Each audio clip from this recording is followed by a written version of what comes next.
Hey, my name is Vera Havard, and I'm going to show you a tool that I like to use inside my classroom.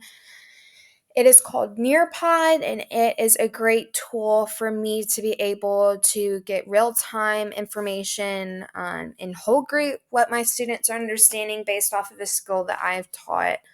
Or it might be something that I could use that is self paced for my students that they can work through on their own. And then I could go back and look at what their understanding and knowledge level on the skill is that we're learning about. I'm going to start off with showing you the important features that I like using in here. This is where your students could put a code, or if I was doing something with a teacher and I wanted to join, I would put a code there. You'll see where the code comes into place later after we finish making one of our Nearpods. Over here is your tools. You your my lessons is kind of what you get pulled up to when you get logged into Nearpod. It's really easy to sign up, and you get access to all of these things, and it's for free. Your profile can show you how many lessons have been created, how many students are participating, and all of those good things. You also get reports based off of each of your lessons that your students do and what they got correct, what they didn't get correct, so you can kind of assess that later on. You also have this option of sub plans right here that you could create if you were going to be out one day and you wanted students to do something independently, but you wanted them to still be getting something that would be productive for their learning.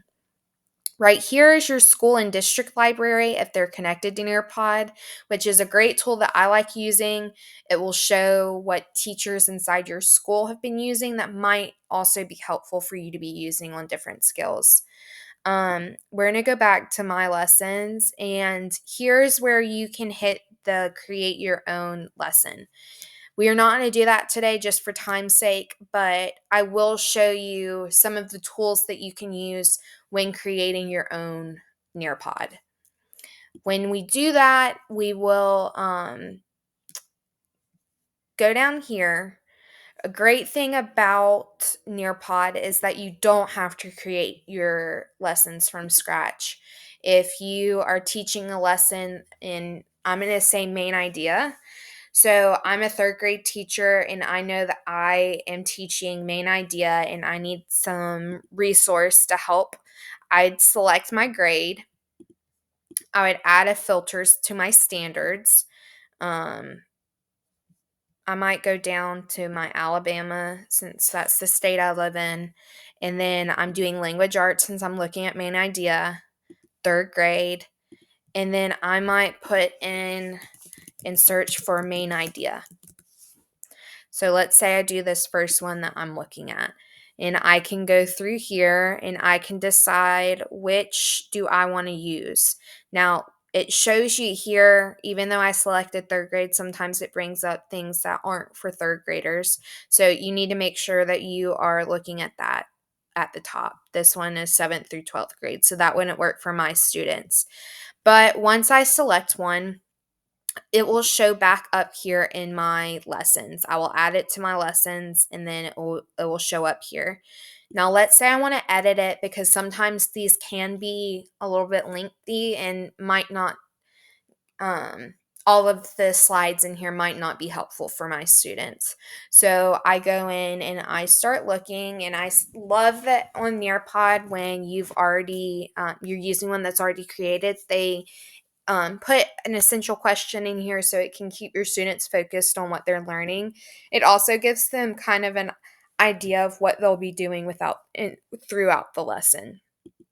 There's some vocabulary practice that can be done inside here as well, which is awesome, especially for some of that new vocabulary that they're learning.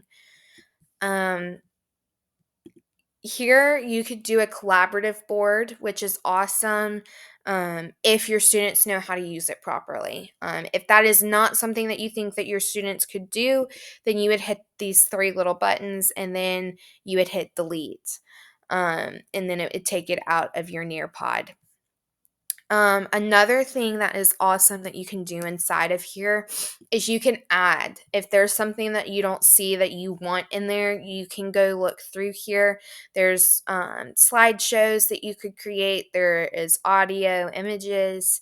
There's also these interactive things that you can add. A lot of them are videos. I love doing the vocabulary in here because my students really love it and get into it, and they're catchy, so they catch on to the skill, and it might be saying it in a better way than even I am in whole group that might connect with them better. There's also these quizzes and games. My kids love Time to Climb. Um, it is something that takes a minute to create if you're doing it on your own. So I'm not going to show you exactly how to set that up, but it is an awesome tool and it's a game, but they're also answering questions. So it doesn't feel like they are getting assessed on something. This memory test is also great. The matching they have fun with that. And then here's the collaborative boards, the polls, open ended questions, any of those things you can add. But I'm going to show you how to do vocabulary. You hit whatever you want to add, and then you hit the add button, and it'll create a new section. Now, I would have to go to Alabama since that's the state I live in, and then language arts, and I'm teaching third grade. Well, this whole lesson is on main ideas. So these are great skills that they need to learn, but not something that I need them to look at right now. But I see that there's all of these skills. I see point of view, but here's main idea. So I'm going to put main idea, and then we'll bring it up in here, and then students will be able to play the video. Again, I love these just because my students really get into them and hopefully will help them memorize the skill a little bit better. I like this memory game. That was one of those options that we saw when we did the ad. You can add a word that maybe you think they might need help remembering the definition for. But this is a great tool to use for vocabulary to help students have a fun way of getting to interact with those new vocabulary words. Let's say that I don't really want to do this. I would hit the three little circles, and I would hit delete, and it would take it right out of your slide. Um, Here's another video option that you could have done. A poll is also great to kind of see, um, give them options and see what they would do with it. But there's just inside of one Nearpod, there's a lot of different tools that you can use to assess your students' knowledge. It's not just giving them a worksheet and them going to sit, it's them interacting with the technology and getting some hands on experience with these skills that I can't give them when I'm not with them. Or maybe I'm doing it in whole group and I want to see in real time what are my students understanding on this skill and what's something that I need to go back and reteach. Overall, this is a really great tool, and there's so many things. So as you play around, you get more comfortable with it. But let's say I'm done and I want to save and exit. Then it will show up here in my gallery, and I would hit teach. Now, this is where the live participation, which would be in whole group, and you could have it up on your smart board, and the students could have it on their tablet or computer, whatever they have.